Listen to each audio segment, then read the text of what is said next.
CSC के माध्यम से जो हमारे यूसीएल भाई हैं, बैंक पीसी यूसीएल जो चला रहे हैं, आधार अपडेशन का काम करते हैं, आधार करेक्शन का काम करते हैं। तो बेसिकली आधार से संबंधित जो कुछ एक चेंजेस हुए हैं सॉफ्टवेयर में और प्रोसेस में चेंजेस हुए हैं, उस पर हम चर्चा करेंगे विस्तार से। इसके अलावा हमारे आधार सेवा केंद्र में काम करने वाले कार्यरत जो आधार एडवाइजर ऑपरेटर हैं, उनके पर्पज से भी इस सेशन में महत्वपूर्ण बिंदुओं पे चर्चा करेंगे। तो पहले बेसिकली चूंकि आधार इकोसिस्टम में हम काम कर रहे हैं, तो हर बार जैसा कि मैं सभी जो बेसिक्स हैं उसको रिवाइज करता हूं, जिससे कि जाने अनजाने में कुछ मिस्टेक्स हमसे ना हो। तो आधार इकोसिस्टम में सबसे पहले जो यूआईडीआई अथॉरिटी है उसके द्वारा जो गाइडलाइंस एसओपी जारी किया गया है, जो बेसिक गाइडलाइंस है, उसको हमेशा जो है हमें ध्यान में रखते हुए काम करना है और उसको स्ट्रिक्टली फॉलो करना हमारा आपका सभी का कर्तव्य है। क्योंकि अगर अननेसेसरी हम अगर उसमें किसी भी तरह से वायलेशन में इन्वॉल्व हो जाएंगे तो यूआईडीआई के जो क्लॉजेज हैं उसके अनुसार पेनल्टी इम्पोज होती है और साथ में सस्पेंशन भी जो है अकॉर्डिंगली वो होता है। तो हमें इन सभी असुविधाओं से बचने के लिए जो यूआईडीआई का स्टैंडर्ड ऑपरेटिंग प्रोसीजर है, एसओपी है, उसको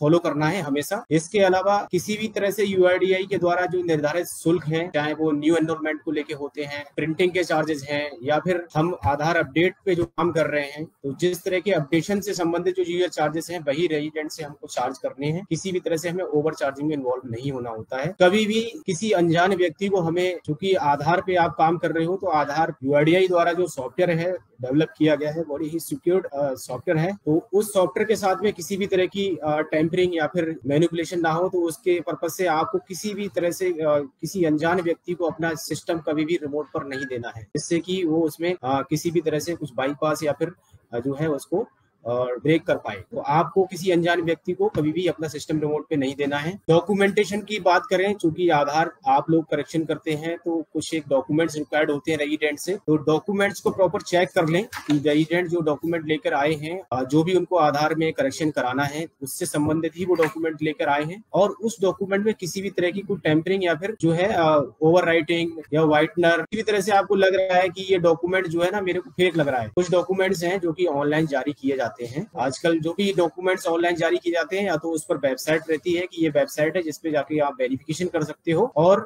मोस्ट प्रोबेबली आजकल जितने भी डॉक्यूमेंट्स ऑनलाइन जारी हो रहे हैं सभी पे बारकोड रहता है। तो आप प्रॉपर चेक कर लें, बारकोड स्कैनर के माध्यम से इसको स्कैन करें, या जो वेबसाइट्स उस पे लिखी रहती है डॉक्यूमेंट्स पे, तो उस वेबसाइट पे आप जाके विजिट करें, उसका वेरिफिकेशन कर लें। डॉक्यूमेंट आपको सही लगे तभी उस डॉक्यूमेंट को यूज करें। जो डॉक्यूमेंट्स आप लोग ले रहे हो, साथ में आप डॉक्यूमेंट यूज करने के बाद में जो आप एनरोलमेंट करते हैं, तो एनरोलमेंट स्कैनिंग डॉक्यूमेंट की जब होती है, तो स्कैन डॉक्यूमेंट होने के बाद आपके स्क्रीन पे शो करता है, उसको चेक कर लें कि प्रॉपर स्कैनिंग हो गई है उसकी। ऐसा तो नहीं है कि डॉक्यूमेंट जो था रेजिडेंट लेके आए और वो जो है जल्दबाजी में आपने उसका बैक साइड रख के उसको स्कैनर में रख दिया और स्कैन हो गया, तो प्लेन डॉक्यूमेंट स्कैन होगा। तो स्कैन होने के बाद में और जो भी आप इंफॉर्मेशन फिल कर रहे हैं रेजिडेंट की, उसको एक बार चेक कर लें और उसके बाद ही आप फाइनल सबमिट करें। तो इस तरह से आप जो जाने अनजाने में छोटी मोटी मिस्टेक्स हम लोगों से हो जाती हैं, तो उससे हम लोग जो है बचे रहेंगे, और हमारा जो काम है आए दिन संज्ञान में आता है कि आईडी ब्लैकलिस्ट हो गई, ऑपरेटर सस्पेंड हो गए, तो उससे हम बचे रहेंगे और पेनल्टी वाले क्लॉज से भी हम बचे रहेंगे। क्योंकि डॉक्यूमेंट्स एरर के बिहाफ पे भी अब जो पेनल्टी थी वो, उसको अगर बात करूं मैं DOE2, तो DOE2 जो पेनल्टी थी पहले 25 रुपए पर पैकेट हुआ करती थी, जिसको कि अब 1000 रुपए पर पैकेट, तो लगभग वो जो है 44 गुना पेनल्टी इंक्रीज हो चुकी है। तो हमें जो है इस चीज का ध्यान देना है कि किसी भी तरह से हम गलत डॉक्यूमेंट यूज ना करें। अभी सॉफ्टवेयर चूंकि जो हमारे यूसीएल भाई हैं, अब तक हम लोग नेम, DOB, एड्रेस, जेंडर, इस तरह के सभी प्रकार की चेंजेस कर पा रहे थे, डेमोग्राफिक से रिलेटेड जो भी चेंजेस होते हैं। क्योंकि यूआईडीआई के द्वारा नया एसओपी जारी किया गया, तो हमारी कुछ एक सर्विसेज को रिस्ट्रिक्टेड किया जा रहा है, जो कि आप अपडेटेड वर्जन में देख पा रहे होंगे। जो अभी भी वर्जन है 176 से ऊपर जितने वर्जन है, 176, 178, 180, 181, सभी में जो हमारी सर्विसेज थी जिसपे कि हम नेम करेक्शन, DOB करेक्शन या जेंडर करेक्शन कर पाते थे, तो वो सर्विसेज अब हम लोग नहीं कर पा रहे हैं। तो सबसे पहले मैं सभी यूसीएल पे काम करने वाले BLE भाइयों से अनुरोध करूंगा कि आप अपना जो क्लाइंट है, जो सॉफ्टवेयर है जिस पे आप काम कर रहे हो, उसको चेक कर लें कि कहीं आपका जो क्लाइंट या सॉफ्टवेयर है वो 175 से बिलो तो नहीं है, 163, 170 या 167 या 169, तो इस तरह का कोई भी अगर वर्जन है जो कि 175 से बिलो है तो आप उसको जो है अपडेट करने की कोशिश करें। अपडेट करने के लिए मैंने पिछले सेशन में भी आपको सजेस्ट किया था, गाइड किया था कि आधार ओटीए सर्विस या आधार एनरोलमेंट सर्विस क्लाइंट जो सर्विस रहती है, अगर दो सर्विसेज को आप स्टॉप करके स्टार्ट करिए। इस बीच अगर आपकी जो इंटरनेट की कनेक्टिविटी अच्छी रहेगी तो फिर आपका क्लाइंट चांसेस हैं कि वो 90% चांसेस है कि अपडेट हो जाएगा। इन केस अगर आपका सॉफ्टवेयर अपडेट नहीं हो पा रहा है, पुराने वर्जन आपके हैं 163, 164, 165, 167, 170, 171 या 175 तक कोई भी वर्जन है, तो हो सकता है आपके अभी यूसीएल सॉफ्टवेयर में नेम करेक्शन, डीओबी करेक्शन या जेंडर करेक्शन का ऑप्शन आ रहा है। तो प्लीज सभी से अनुरोध है मेरा कि उसको यूज ना करें आप, कि हम उस काम के लिए अब ऑथराइज नहीं है, हम उस पर काम नहीं कर सकते। तो बेटर वे ये है कि आप कोशिश करिए कैसे भी करें, आप अपना सॉफ्टवेयर अपडेट करिए। और अगर आपका सॉफ्टवेयर ऑटो अपडेट नहीं हो पा रहा है तो मैं भी आगे आपको वो भी बताने जा रहा हूँ कि किस तरह से आप मैनुअली अपना सॉफ्टवेयर अपडेट कर सकते हैं। सॉफ्टवेयर मैनुअल अपडेट करने के लिए हम लोगों ने एक लिंक शेयर किया हुआ है, क्लाइंट ओटीए सर्विस जो है, ओटीए करके 176 जो लॉन्च हुआ है अभी सॉफ्टवेयर, उसका एक फाइल है, उसको आप लोग डाउनलोड कर लीजिए, साथ में प्रॉक्सी फाइल भी डाउनलोड कर लीजिए। दोनों फाइल डाउनलोड करने के बाद में अभी मैं आपको आगे इस सेशन में दिखा रहा हूँ स्टेप बाय स्टेप, ये स्टेप्स आप फॉलो करेंगे तो आप अपना सॉफ्टवेयर मैनुअली भी अपडेट कर पाएंगे। इन केस अगर आपका ओटीए सर्विस को स्टॉप करके स्टार्ट करने पे सॉफ्टवेयर अपडेट नहीं हो रहा है, या फिर आपके हो सकता है कई बार जो है कुछ जो लैपटॉप्स होते हैं उसमें आधार ओटीए सर्विस नहीं दिखाई देगी आपको, तो फिर आप इस प्रोसेस के थ्रू अपना सॉफ्टवेयर जो है मैनुअल अपडेट कर सकते हैं। आपने क्लाइंट ओटीए जो 176 है वो फाइल डाउनलोड, जो लिंक अभी मैंने लास्ट स्लाइड में दिखाया वहां से डाउनलोड कर लेंगे।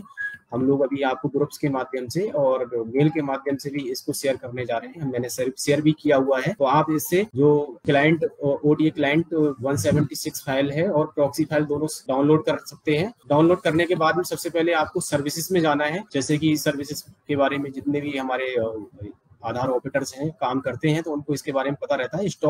स्टार्ट पे जाकर आपको सर्विसेज टाइप करना है। सर्विस में जाने के बाद आपको आधार से संबंधित 3 से 4 सर्विसेज मोस्टली दिखाई देती हैं। आधार कैमरा वेंडर डिवाइस मैनेजर होता है, आधार मल्टीपल फॉर्म डिवाइस मैनेजर, आधार ओटीए सर्विस, आधार क्यूएसएसआईटीबी सर्विसेज।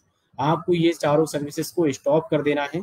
स्टॉप करने के बाद आप सी ड्राइव में यूआरडी अथॉरिटी ऑफ इंडिया जो फोल्डर रहता है उसके अंदर जाएंगे। यूआरडी अथॉरिटी ऑफ इंडिया फोल्डर के अंदर आपको आधार एनरोलमेंट क्लाइंट फोल्डर मिलेगा। आधार एनरोलमेंट क्लाइंट फोल्डर के अंदर जाने के बाद आपको एक सीड नाम का फोल्डर मिलेगा। सीड नाम के फोल्डर में आपने जो भी लिंक में लास्ट स्लाइड में दिखा रहा था वहां से जो फाइल डाउनलोड की है, आधार क्लाइंट ओटीए 3.3.4.2/176 जो आपने एक फाइल डाउनलोड की होगी, वो दोनों फाइल को आप यहाँ पे पेस्ट करेंगे। पेस्ट करने के बाद में जो एक जिप फाइल है उस जिप फाइल पर राइट क्लिक करते हैं। राइट क्लिक करने के बाद में आप एक्सट्रैक्ट हेयर करेंगे। एक्सट्रैक्ट हेयर करने के बाद आपको ये सभी फाइल्स नजर आएंगी एक्सट्रैक्ट होने के बाद में उस फोल्डर में।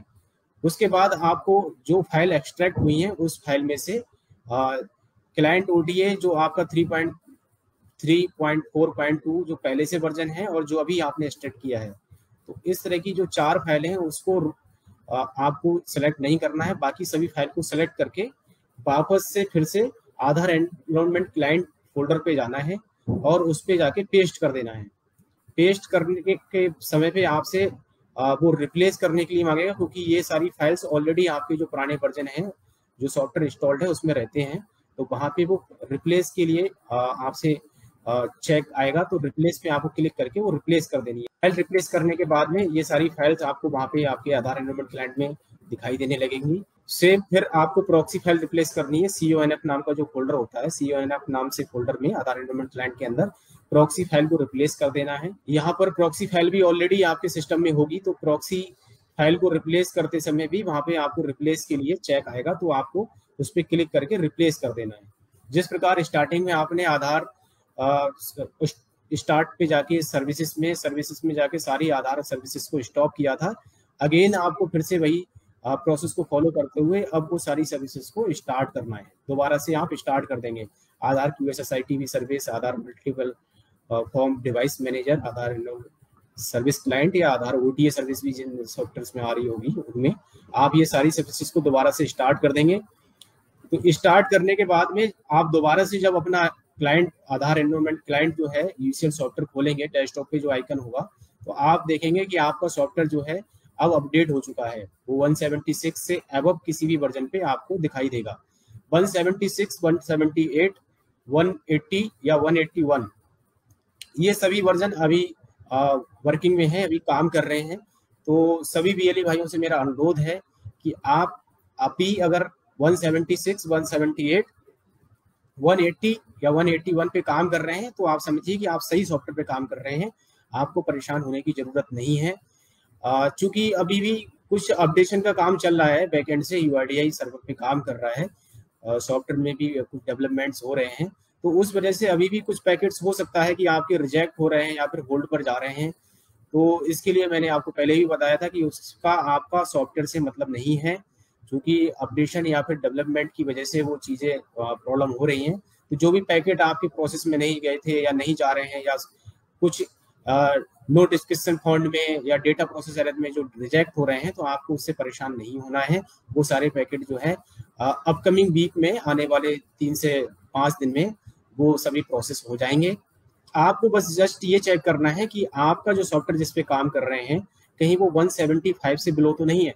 अगर 175 से बिलो है, 171 है, 173 है, 167 है या 170, 169 है, तो फिर आपको जो मैंने अभी प्रोसीजर बताया है उसको फॉलो करते हुए अपना सॉफ्टवेयर अपडेट कर लेना है। और अपडेटेड सॉफ्टवेयर में आपको नेम चेंज, डीओबी चेंज या जेंडर चेंज, इस तरह की जो हम 3 सर्विसेज करते थे अब तक, वो सर्विसेज वहाँ पे रेस्ट्रिक्टेड कर दी गई हैं। अब हम इस सर्विसेज पे काम नहीं कर सकते हैं। हम mobile number update, address update, document update, ये 3 सर्विसेज मेजर इस पे काम करेंगे। तो सभी बीएलई भाइयों से अनुरोध है कि जो सर्विसेज आपकी स्टॉप हुई है उसको अनदर वे में ना लें। आप लोग समझिए, क्योंकि पिछले कुछ एक समय से लगातार डॉक्यूमेंट एरर के बिहाफ पे सस्पेंशन, पेनल्टी, ये सब चीज़ें चल रही थी। और सबसे ज़्यादा जो हमारी मिस्टेक्स हैं वो डीओबी करेक्शन या नेम करेक्शन में लेकर हो रही थी।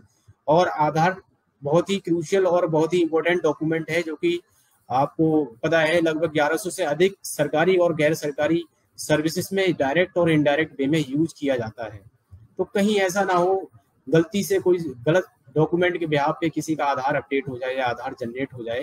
तो इस पर्पज से जो है इन चीज़ों को थोड़ा सा रिस्ट्रिक्टेड किया गया है। और हमारे पास में इसको बहुत है अभी भी। जिस तरह से यूआईडीआई डॉक्यूमेंट अपलोड जो फीचर है उसको देख रहा है, क्योंकि डॉक्यूमेंट अपलोड करने के लिए अभी जो गाइडलाइन जारी की गई है कि 10 साल से पुराने जितने भी आधार बने हुए हैं उन सभी आधार धारकों को दोबारा से अपने आधार में प्रूफ ऑफ आइडेंटिटी और प्रूफ ऑफ एड्रेस दोनों ही डॉक्यूमेंट दोबारा से अपडेट कराने हैं।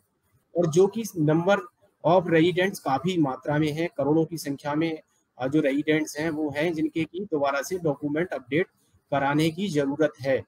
तो हमें थोड़ा सा अपने आप को जागरूक करने की ज़रूरत है, और हम अपने साथ साथ अपने सराउंडिंग जो लोग हमारे साथ रहते हैं, हमारे घर परिवार के फैमिली मेम्बर्स हैं, हमारा फ्रेंड सर्किल है, हमारे रिलेटिव्स हैं, हमारे जानने वाले हैं, उनको आप अवेयर करिए और डॉक्यूमेंट अपलोड कराने के लिए उनको बोलिए।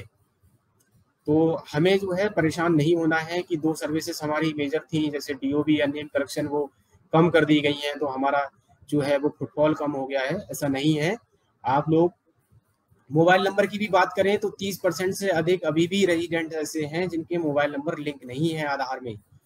तो आप लोग इसको थोड़ा सा पॉजिटिव वे में लीजिए, क्योंकि जो गलतियां हमसे जाने अनजाने में हो जाती थी वो पेनल्टी से भी बचे रहेंगे हम, और हम अपने स्कोप को जो है हमेशा कुछ ना कुछ उसमें जो है अपने स्कोप को जारी रखेंगे, काम करेंगे। तो किस तरह से हम अभी भी जो इंक्रीज कर सकते हैं ट्रांजेक्शन्स, हम हमेशा से जो बात करते हैं ये कुछ एक बेसिक चीजें हैं जिसपे कि हम फोकस करें तो अपने ट्रांजेक्शन्स को आसानी से बढ़ा सकते हैं।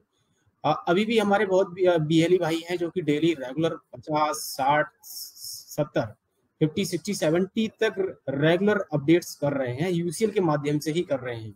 इतने सभी चैलेंजेस फेस होने के बावजूद भी अगर हमारे कुछ एक बीएलई भाई काम कर सकते हैं तो हम सब काम कर सकते हैं। हमको थोड़ा सा जो पॉजिटिव चीजें हैं उसको थोड़ा सा हमेशा अपने माइंड में रखना है और पॉजिटिविटी के साथ में आगे बढ़ना है। चैलेंजेस आएंगे तो लेकिन उन चैलेंजेस से हमें आगे बढ़ते हुए उनको फेस करते हुए आगे बढ़ना है।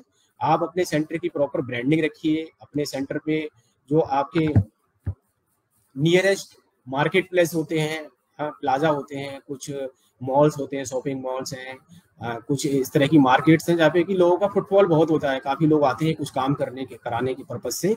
तो वहां पे अपने सेंटर्स की ब्रांडिंग करिए कि आपका सेंटर, मैंने आपको कई बार इस चीज को दिखाया भी है कि इस तरह से आप लिख के कि आपके सेंटर पे जो सर्विसेज हैं उसको डिस्प्ले कीजिए, वहाँ पे लिखिए अपना नाम नंबर कि यहाँ पे इन सभी सर्विसेज को दिया जाता है और आप संपर्क कर सकते हैं। तो इस तरह का एडवर्टाइजमेंट का जो पोस्टर बैनर कोई लगा के वहाँ पे आप रखिए। अपने सेंटर पे मैक्सिमम टाइम दीजिए, क्योंकि एनालिसिस किए हम लोगों ने, जो सेंटर्स लगातार ओपन होते हैं और जो सेंटर्स मतलब टाइमली ओपन होते हैं सुबह से, पूरा जो यूटिलाइजेशन आपको टाइम की भी जो है, हमने सुबह 8 बजे से शाम को 8 बजे तक यूआईडीआई से स्पेशल रिक्वेस्ट करते हुए इसको एक्सटेंड किया। पहले हम 9 से 6 काम करते थे, अब 8 से 8 काम कर रहे हैं। तो थोड़ा सा आप कोशिश करिए कि क्योंकि अभी दोपहर की बात करें तो दोपहर में गर्मी भी बहुत है, और हमारे सेंटर जो वीएलई भाई हैं रूरल एरियाज में काम करते हैं, तो इलेक्ट्रिसिटी ब्रेकडाउन्स भी काफी देखे जाते हैं। तो आप लोग जो है सुबह शाम स्पेशली थोड़ा सा दिखाते हुए अपने सेंटर पे डिस्प्ले करके रखिए टाइमिंग अपने सेंटर्स की, वर्किंग आवर्स जो है।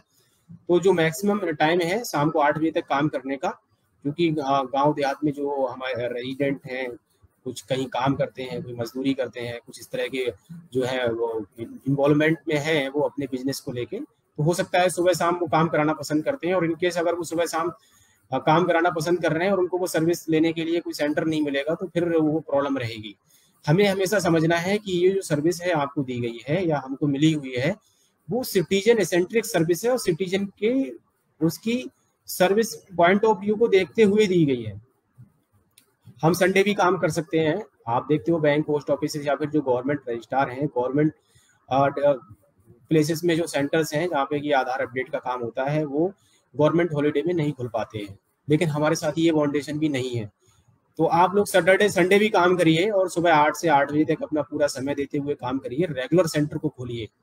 जो सेंटर रेगुलर खोलते हैं उनके जो ट्रांजेक्शन्स हैं वो अच्छे होते हैं और उनका कस्टमर के साथ फेथ भी बना रहता है। अब आए दिन आप अपना सेंटर किसी बिना वजह से बंद करेंगे, वीक में 2 दिन खोलेंगे, 3 दिन खोलेंगे, तो इसमें चैलेंजेस रहेंगे। आप काम कर रहे हो तो आप कोशिश करो कि जो आपकी सर्विसेज है आपके सेंटर पे वो आप रेगुलर लोगों को दें। हो सके तो अभी जैसे डॉक्यूमेंट अपलोड को लेके लोगों को अवेयरनेस नहीं है, तो आप भी अपने लेवल से लोकल न्यूज़पेपर जो ब्लॉक या सब डिस्ट्रिक्ट लेवल से निकलती हैं न्यूज़, आप उसमें भी अपना कंट्रीब्यूशन देते हुए वहाँ पे बता सकते हैं और अपना निकालवा सकते हैं इस चीज़ को लेके, जिससे कि लोग जो डॉक्यूमेंट अपलोड प्रोसेस अभी चल रहा है उसमें लोगों के समझ में आ पाए और वो आपके सेंटर तक आगे इसको कराएं। लोगों के साथ में व्यवहार अच्छा रखें, किसी भी तरह से किसी रेजिडेंट से अननेसेसरी ओवरचार्ज ना करें। अगर ओवरऑल हम इन सभी को ध्यान में रखते हुए काम करेंगे, हमारे सेंटर ब्रांडिंग अच्छी होगी, हम लोगों से बात अच्छे से करेंगे, अच्छे से उन्हें बताएंगे, समझाएंगे, जो चार्जेस निर्धारित हैं वो लेंगे, तो फिर माउथ पब्लिसिटी के थ्रू लोग दूसरे को जाके बताएंगे और फिर आपके यहाँ पे ऑटोमेटिक फुटफॉल बढ़ेगा। तो आप लोगों को परेशान नहीं होना है। आपको जो चीजें हैं, आपके पास जो सर्विसेज है, चूंकि आप सीएससी सेंटर हो तो आप केवल यूसीएल सर्विसेज पे काम नहीं करते हो, आपके साथ में जो है बैंकिंग की सर्विसेज आपको मिली हुई है, सीएससी की सर्विसेज जो और भी हैं वो भी आप दे पा रहे हो। तो आपको इनको सभी को ध्यान में रखते हुए काम करना है। ये बैनर पोस्टर्स हैं जो आपको शेयर किए हुए हैं हम लोगों ने, तो ये सब चीज को देखते हुए इसमें सर्विसेज जो आधार डॉक्यूमेंट अपलोड क्यों जरूरी है और इसकी क्या इंपॉर्टेंस है आधार की, तो उसके बारे में सभी को दिखाया गया है। तो इस चीज को आप ध्यान में रखते हुए काम करें। आपने सेंटर पे जो यूआईडीआई के हेल्पलाइन नंबर्स हैं उनको डिस्प्ले करके रखें, मेल आईडीज को रखें। आप अपने हेल्पलाइन नंबर्स हैं रेजिडेंट के उसके पर्पज से, ग्रीवियांस के पर्पज से, या उसको कोई सुझाव देना है तो ये रखें आप अपने, और अपने आप को अवेयर रखें। कोई भी अगर प्रॉब्लम है तो आप भी ये मेल आईडीज पे यूआईडीआई को रेज कर सकते हैं रेजिडेंट को अच्छे से और अच्छी बेटर सर्विस देने के पर्पज से। अगर इनकेस किसी के पैकेट रिजेक्ट हो रहे हैं या कोई एनरोलमेंट काफी समय से लंबित है, तो ये help@uidi.gov.in एक मेल आईडी है, उस पर आप रेजिडेंट की जो ईआईडी नंबर है आप उसको बताइए कि आप इस पे मेल करके भी उसकी क्वेरी कर सकते हैं कि जो उन्होंने एनरोलमेंट कराया था वो क्यों प्रोसेस नहीं हुआ या फिर क्या कारण है वो रिजेक्ट हो गया। तो ये सभी चीज़ों को थोड़ा सा ध्यान रखते हुए हमें काम करना है और अपने आगे वे फॉरवर्ड और इसी में से हमें काम करते रहना है। और हमें अपने ट्रांजेक्शन्स, अपने जो हमारे कस्टमर्स या रेजिडेंट्स हैं उनकी सर्विस पॉइंट ऑफ व्यू से हमेशा जो है तत्पर रहना है। यूआईडीआई के द्वारा जो हमको जिम्मेदारी दी गई है, जिस तरह से हम आज तक काम करते हुए आए हैं, तो इस जिम्मेदारी को पूरा तन्मयता से हमें निभाते हुए काम करना है। कुछ एक बातें आपसे लगातार पिछले कुछ समय से सजेशंस आ रहे हैं कि ये सर्विसेज तो कम कर दी गई, हम जो है स्टैटिक आईपी का जो हमारे चार्जेस हैं वो बहुत आते हैं, स्टैटिक आईपी कैसे जो है हमारी हटवा दी जाए। तो इसके लिए हम यूआईडीआई से बात कर रहे हैं और जो भी अपडेट होगी आपको जो है बताया जाएगा जल्दी ही, ठीक है। तो आप ये मत समझिए कि हमारा जो है खर्चा तो उतना ही रहा और हमारे जो इनकम है वो कम हो जाएगी। इनकम कम नहीं होगी, हमें अपना जो है काउंट बढ़ाने हैं, ट्रांजेक्शन बढ़ाने हैं। ट्रांजेक्शन बढ़ाने के लिए जो मैकेनिज्म है वो आप लोग जो है थोड़ा सा यूज करिए और इसको काफ़ी है। आए दिन जो है कुछ ना कुछ चेंजेस यूआईडीआई लेके आता है, जैसे कि अभी डॉक्यूमेंट अपलोड रिसेंटली आया हुआ है, पिछले 6 महीने से हम लोग इस पे काम कर रहे हैं। तो जो उम्मीद है यूआईडीआई को डॉक्यूमेंट अपलोड पे काम करने की, उस तरह से नहीं अभी तक आउटपुट आया है, लेकिन हम मिलकर इस पे काम करेंगे, लोगों को अवेयर करेंगे, जिससे कि लोग डॉक्यूमेंट अपलोड कराएं। तो वो उनके आधार को स्ट्रेंथन करने के पर्पज से, उसको मजबूती देने के पर्पज से ये बहुत जरूरी है, ठीक है। इसी आशा के साथ कि सभी बीएलई भाई जो आज की मुलाकात, ये सेशन था, इसको अच्छे से समझे होंगे और जो डॉक्यूमेंट या जो आप सॉफ्टवेयर पे काम कर रहे हो इसको ध्यान में रखते हुए प्लीज काम करिए। डॉक्यूमेंट आप प्रॉपर लें और अपना जो आधार सॉफ्टवेयर है वो भी अपडेटेड यूज करें। धन्यवाद।